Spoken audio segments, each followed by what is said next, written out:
unfortunately, Alan Rochford usually does these things, usually leads the charge and is MC for these things. But he's unavoidably detained today, so he can't be with us. But he does send his best wishes to all the people who are retiring. Today is or yesterday was their last day of service.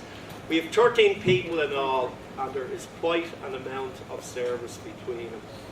Okay, it runs into a few hundred years of service. So we'll get proceedings underway, and one of the first people, the first person up will be, and he works for myself, and that's Hugh Byrne. Hugh works up above Hugh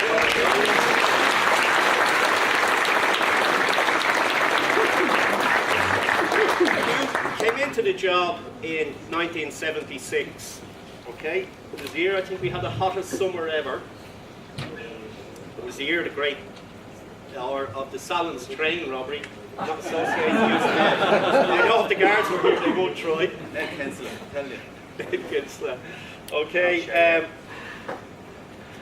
was also the year, as I said, we had one of the hottest days ever recorded. Something was over 32 degrees somewhere.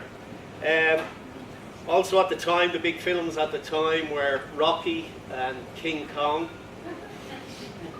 Hughie started anyway, and like all young dubs, they were sent down the country. He was sent down to Waterford, obviously to educate them. Yeah, we did. Okay, Hughie was sent there, and afterwards when he came back, he eventually ended up in the STD and signalling in Dame Court. And you always knew the guys who worked on the Strouder because of the way the equipment worked. They used to step up, look for a spare horizontal. If didn't get one, went over to the 11-step busy tone. So you always saw the lads go. A bit of a giveaway when you saw the guys like that. That will come into a story later on. From there, Hughie moved on, was on the data staff, and then moved on to when PRAs became the rage, moved over to the ISDN. Okay, and by the way, ISDN does not stand for is Summerhill or Ship Street down now. Okay, but in the early days it was quite rough in those early days before it got off the ground. Eventually then, between Bluebell being opening up and here in Citywest, Hughie came out here and has worked ever since in the INO.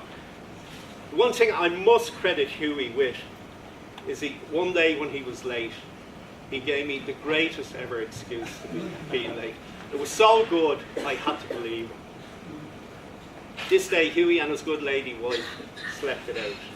And in a panic, they got into the car and drove. Hughie used to drop his wife up the road here to work. Anyway, they were driving along in the car, and obviously there was a bit of a rush to get into the car, and not everything was checked.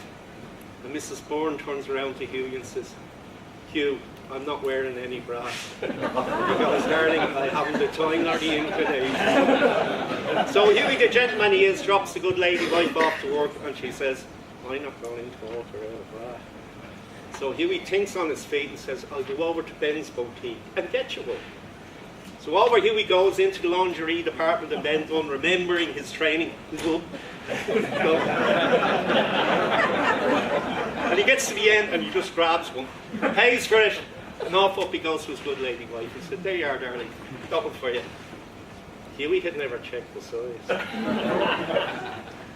A team of horses wouldn't have got it on the poor woman. So he's dispatched back down again. At this stage, the security boys are watching him. You know, he's again. Because this time he's remembered the size. Except to make things a little bit more complicated, doesn't he see a colleague of his in the distance? And didn't want to be spotted in the ladies' lingerie department picking out brassiers. So quick as anything, Hughie gets it, pays for it, and doesn't even wait for the change, just keeps going, out the door, up to the good lady wife, and there you are. And he says, "If it doesn't fit, I don't want to know about it." But when somebody comes in and gives you an excuse like that, you just have to believe it. There's no two ways around it. You have to believe it.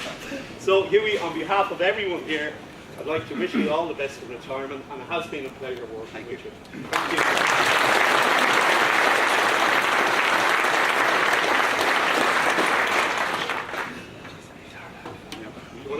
Okay, look, want to say a few words yourself?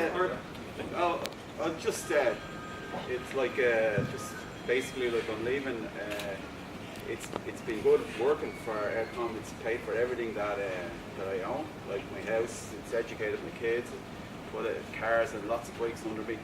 I'm going under my own terms. I'm very happy to be leaving, and for those who know me, I'll be busier than I've ever been. So, you know, happy out. But I didn't dislike working here. It was good, but you know, there's other things in life, and we are fortunate to be in a company where we can retire at a reasonable age with reasonable money. So we're lucky enough. Thanks very much. Okay.